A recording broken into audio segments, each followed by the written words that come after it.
बिस्मिल्लाहिर्रहमानिर्रहीम। Dear students, mathematics 10th class exercise 1.1 का question number 2 आज हमें स्टार्ट करना है। उसका पार्ट 2 नंबर 1 आज हमें सॉल्व करना है।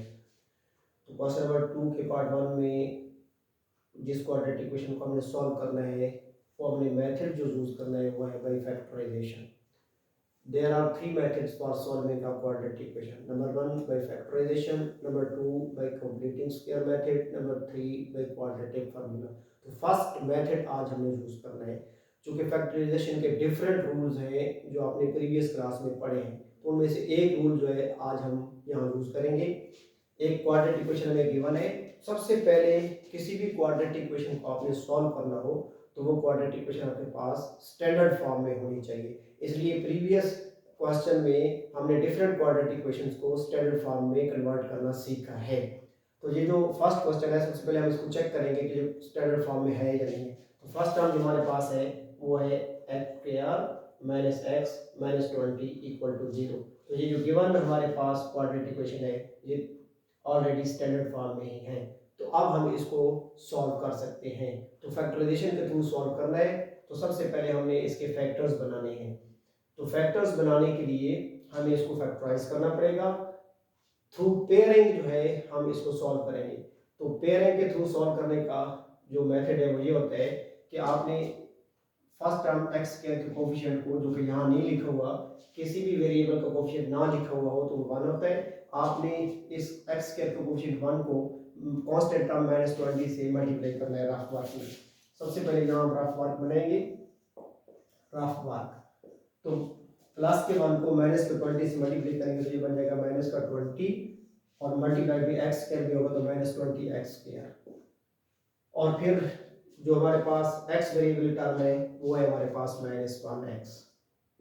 तो स्टूडेंट्स, हमने ऐसे टू नंबर्स फाइंड आउट करने हैं जिनका प्रोडक्ट फाइंड करें तो माइनस का 20x² बन जाए, और अगर हम उनका सम फाइंड करें यानी उनको ऐड करें तो आंसर हमारे पास -1x आ जाए। तो ये जो x स्क्वायर का कोफिशिएंट 20 है इसके हम पॉसिबल फैक्टर्स जो है वहाँ यहाँ बना रहे हैं।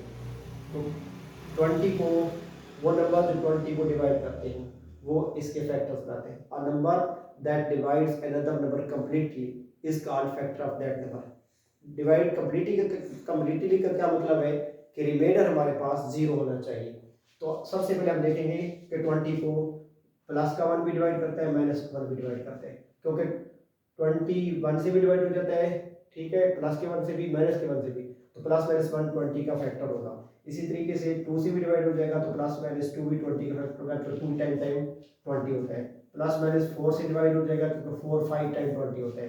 प्लस माइनस 5 से डिवाइड हो जाएगा क्योंकि 5 4 टाइम 20 होता है। इसी तरीके से प्लस माइनस 10 से डिवाइड हो जाएगा क्योंकि 10 2 टाइम 20 होता है। और लास्ट में हमारे पास जो फैक्टर बनेगा वो -20 प्लस -20 होगा क्योंकि 20 से भी डिवाइड हो जाते हैं। अब जब हमने 20 के फैक्टर्स बना लिए हैं तो अब इसी में हमारे पास वो 2 नंबर्स मौजूद होंगे। तो हम स्टेटमेंट की साइंस देखेंगे। एक्स स्क्वायर का जो साइन है वो प्लस है, एक्स वाली टर्म का साइन माइनस है, कांस्टेंट का माइनस है।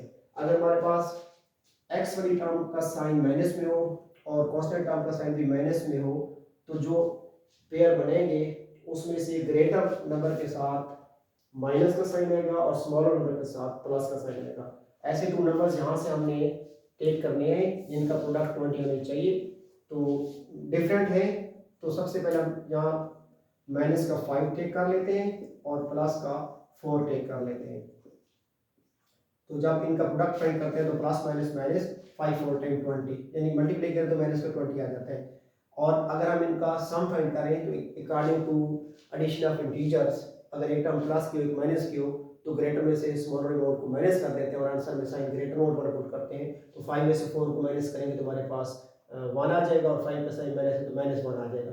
तो जब हम वेरिएबल जो हमने पुट करना है स्क्वायर के साथ वो हमने x करना है, यानी x स्क्वायर के बाद जो सेकंड वेरिएबल हमारे पास होगा वो यहाँ पुट कर देना है। अब हम इनको मल्टीप्लाई करें तो plus minus minus 5 4 time 20 x multiplied by x x square बन जाता है और माइनस के 5x और प्लस के 4x को according to rules of addition of integers add करें तो हमारे पास माइनस का x आ जाता है। तो अब इस पेयर को हम वहाँ पुट कर देंगे, x को रिप्लेस करेंगे। सबसे पहले हम यहाँ लिखेंगे एक्स स्क्वायर माइनस, अब इस x की जगह पे हमने ये पेयर पुट कर देना है 5x और प्लस 4x माइनस 20, यानी कांस्टेंट को भी बिल्कुल सेम टेक डाउन कर लेंगे, इक्वल टू 0। जब हमने पेयर्स पुट कर लिया तो अब हम इसको ग्रुप करेंगे। सेकंड जो फैक्टराइजेशन का मेथड है वो है ग्रुपिंग। तो ग्रुप 2 2 के भी बढ़ सकते हैं, 3 3 के भी बढ़ सकते हैं। अब यहाँ हमारे पास टोटल चूंकि 4 टर्म्स बन गई हैं तो 2 2 के ग्रुप बनेंगे। एक्स स्क्वायर का ग्रुप बनेंगे -5x के साथ और 4x का ग्रुप बनेंगे -20 के साथ। अब ग्रुप में से हमने कॉमन लेना है। अगर आप गौर से देखें तो यहाँ x वेरिएबल, यहाँ भी x वेरिएबल कॉमन है, यहाँ x पावर 2 है, यहाँ x पावर 1 है। जब भी पावर वाली टर्म में से कोई टर्म कॉमन लेते हैं तो हमेशा स्मॉलर पावर वाली टर्म जो है वो कॉमन ली जाती है। तो x पावर 2 में से और x की पावर 1 में से x की पावर 1 कॉमन आएगा और इसका कोफिशिएंट 1 है और इस x का कोफिशिएंट 5 है। x स्क्वायर का कोफिशिएंट 1 है, x का कोफिशिएंट 5 है। तो 1 और 5 में से जो हमने कॉमन लेना है वो इनका HCF कॉमन लेना है, वो यानी वो बड़े से बड़ा नंबर जो 1 को भी डिवाइड करे 5 को भी डिवाइड करे। तो 1 और 5 को बड़े से बड़ा नंबर खुद 1 ही है जो डिवाइड करते हैं।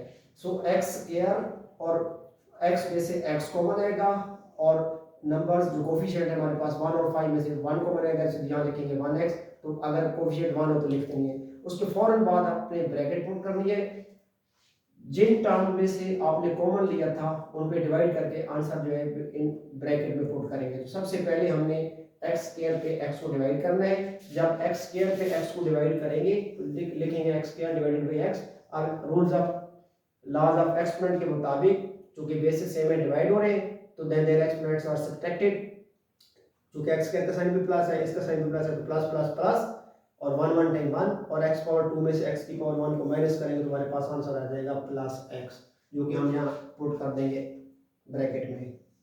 फिर हमने -5x पे x को डिवाइड करना है। तो अब फिर डिवीजन का रूल अप्लाई करेंगे, -5x डिवाइडेड बाय x। तो सबसे पहले साइन डिसाइड करेंगे। x का साइन जो डिनोमिनेटर में है जो डिवाइड हो रहा है वो प्लस का है, तो प्लस माइनस माइनस और 1 5 टाइम 5 और x पावर 1 और x पावर 1 क्रॉस हो जाएगा तो हमारे पास आंसर आएगा -5, जो यहाँ हम पुट कर देंगे ब्रैकेट में। अब सेकंड ग्रुप में से हमने कॉमन लेना है तो जो साइन यहाँ लिखा होगा वो सबसे पहले यहाँ वो साइन लिख लेंगे।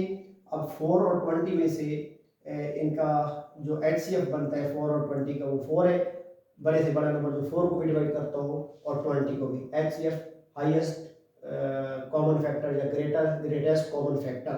तो 4 जो है वो बड़े से बड़ा नंबर है जो 4 और 20 को डिवाइड करता है, तो 4 कॉमन लेंगे, 4 और ब्रैकेट डालेंगे।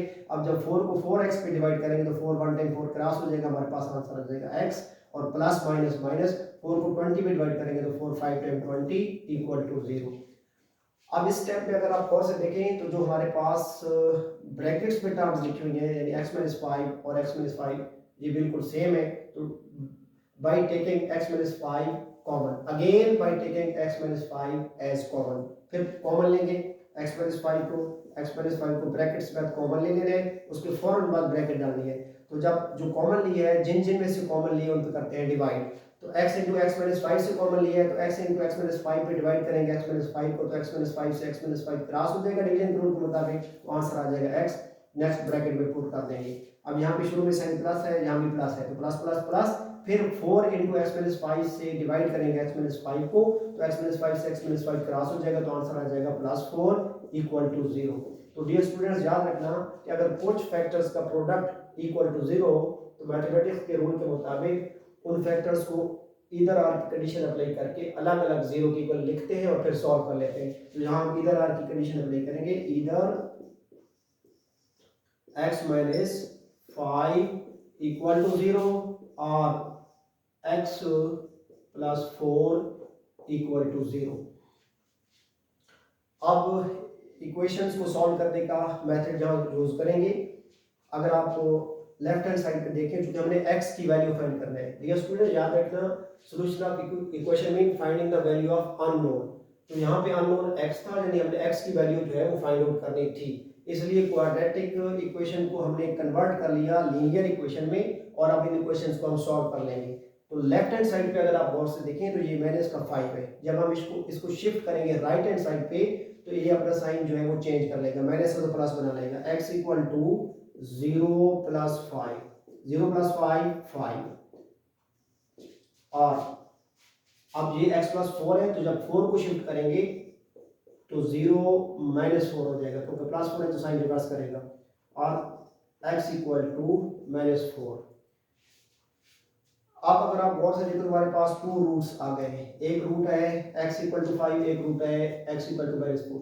ये जो हम एंड पे सॉल्यूशन की इक्वेशन का सॉल्यूशन फाइंड करते हैं, तो ये रूट्स ऑफ द इक्वेशन कहलाते हैं। याद रखिएगा डियर स्टूडेंट्स कि इक्वेशन की जितनी डिग्री होगी उतने ही रूट्स हासिल होंगे। अगर क्वाड्रेटिक इक्वेशन को हम सॉल्व करेंगे तो क्वाड्रेटिक इक्वेशन की मैक्सिमम पावर चूंकि 2 होती है, क्वाड्रेटिक इक्वेशन की डिग्री चूंकि 2 होती है, तो उसके 2 रूट्स आएंगे। और अगर क्यूबिक इक्वेशन को हम सॉल्व करेंगे तो चूंकि क्यूबिक इक्वेशन की मैक्सिमम पावर 3 होती है, तो उसके 3 रूट्स आएंगे। अगर लीनियर इक्वेशन को हम सॉल्व करेंगे तो चूंकि लीनियर इक्वेशन में यूज होने वाले वेरिएबल की मैक्सिमम पावर 1 होती है, तो उसका 1 रूट आएगा। चूंकि हमने क्वाड्रेटिक इक्वेशन को सॉल्व किया था तो हमारे पास यहाँ 2 रूट्स आ गए। एक हमारे पास x5 आया है और एक x हमारे पास -4 है। इसको फिर हम सॉल्यूशन सेट राइट कर लेंगे। So solution set is equal to 5 -4। Dear students, आज का हमारा टॉपिक कंप्लीट हो गया। क्वेश्चन नंबर 2 की क्वेश्चन पार्ट नंबर 1 की अच्छे तरीके से प्रैक्टिस कीजिएगा डियर स्टूडेंट्स। तो दुआ में याद रखिएगा। खुदा हाफिज।